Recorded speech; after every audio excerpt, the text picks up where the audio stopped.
Nginibingelele nonke egameni elihle leNkosi yethu Jesu Kristu. Amen. All protocol observed. This past week has been both a blur and surreal to us as Ukhozi FM. We have been dealt major blows in the past 9 months as we've bid farewell to our third colleague in that time. Our hearts are shattered as we try to pick up the pieces and come to terms with our losses. Work is an integral part of our daily lives, which results in your colleagues becoming your second or extended family. We have lost a giant in our Ukhozi FM family. We have lost a sister who we have always looked to for comfort in trying times. It is both confusing and heartbreaking to have to go through this time without Zanele to bring us comfort. So who do we turn to now when it is our very comforter that we have lost? Zanele was a loving, kind, generous, optimistic dreamer. Once she set her mind on something, her infectious smile and laugh brought life and brightness into every room she stepped into. She brought hope to her listeners and guests through her radio show Eshilo, ebakhona emsakazweni njalo ngesonto between 9 and 12. This past Tuesday, I received a memory ku Facebook ekube khona ama memory akukhumbuzayo ukuthi bekwenzakalani ngonyaka odlule no or past years. I memory bingikhumbuza ukuthi 2 years ago on the 14th of August 2022, the station had invited Zanele to come and guest present the very same show leyagcina seyisakaza. We did this to see the audience's reaction to us bringing her back on air after so many years.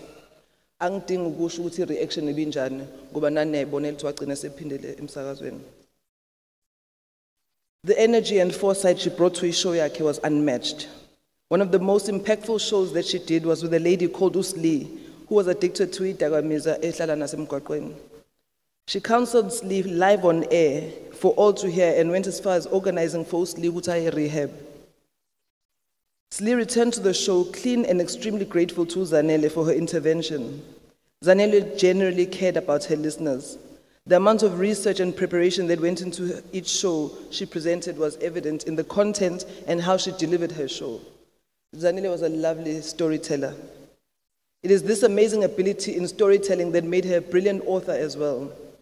The first time I met Zanele was in the Eastern Cape, ngisasebenza khona ku-SABC at a station called True FM. We invited her to come and address us, to address some women of Christ at an event we had organized as a station. At the event, at the time, I was still a marketing manager, and my boss, who was the station manager at the time,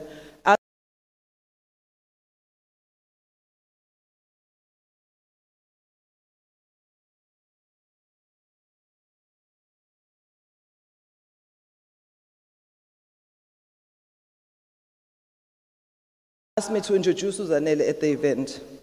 I was confused by this request because we had a program director, but I had a boss wearing a piggies,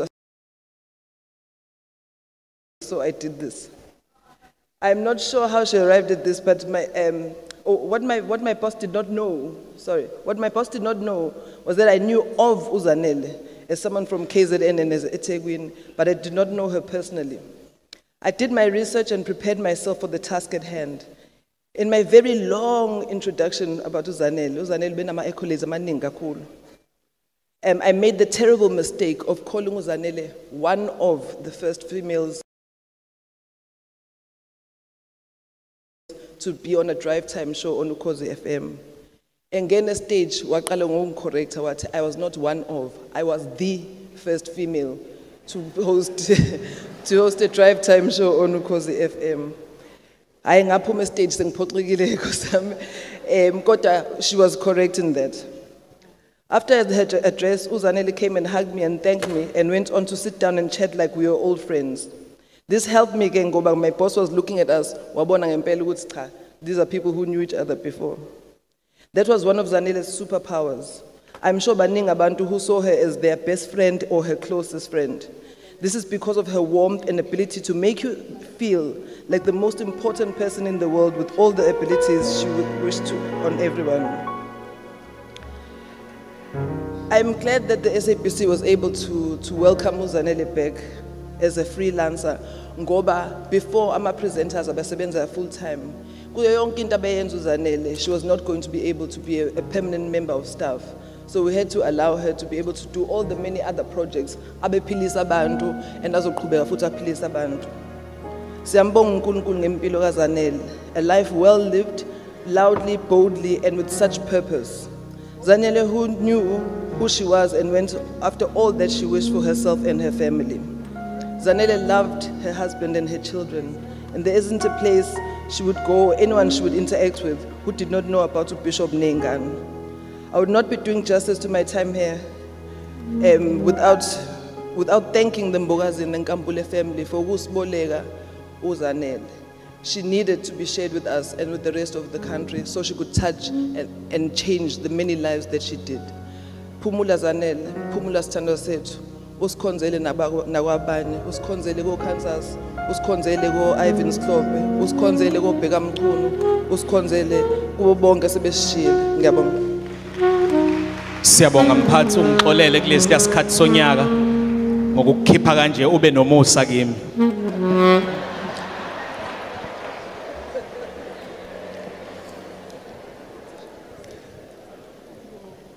A great tree has fallen. A great tree has fallen in the creative industry. To the family, our deepest condolences from the SABC TV unit. To all the dignitaries, friends, colleagues, people who admired uZanele, what a profound loss we experience today. When we heard the news at SABC TV division, we reminded ourselves of the absolute purpose uZanele, as I called her, lived by. She was an extreme rare find for us. She had always been passionate about gospel music in SA.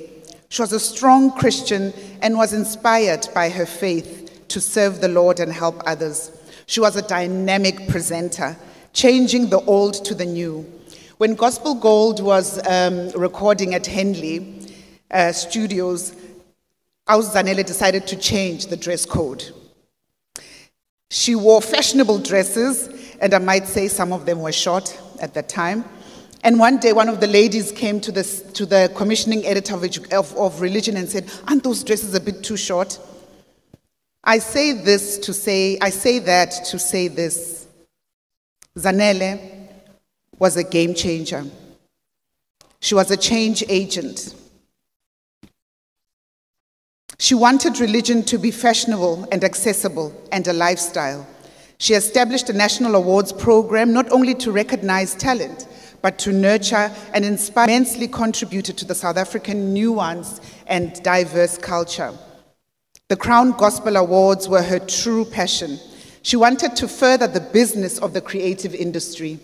She really made sure, even in the last year's rendition, that she had master classes. She sat with me and said, "Sis, I really want to make sure we get to understand the business of music." And that's what she did. She was rare because she also understood production, not just in front of the screen, but behind the screen. She also understood her audiences, so she lived beyond her vocation. A powerhouse, she was a trailblazer, and refreshingly strong-willed. She was seen as a role model by many. It was her grace, her poise, her commitment to sharing positive and uplifting content. Thank you, uZanele. May we continue your legacy by living with the same passion, faith, and dedication that you exemplified throughout your life. And now I'm reminded by the Master who says, "Well done, good and faithful servant.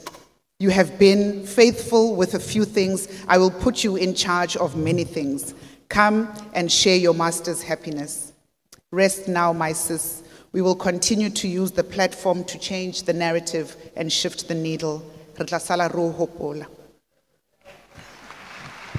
Niyababona kodwa abaphathi bethu SABC bana style esinjani. Ngicela nibashayele izandla bakhuluma kahle. They've got that finesse. Ngicela nibashayele izandla.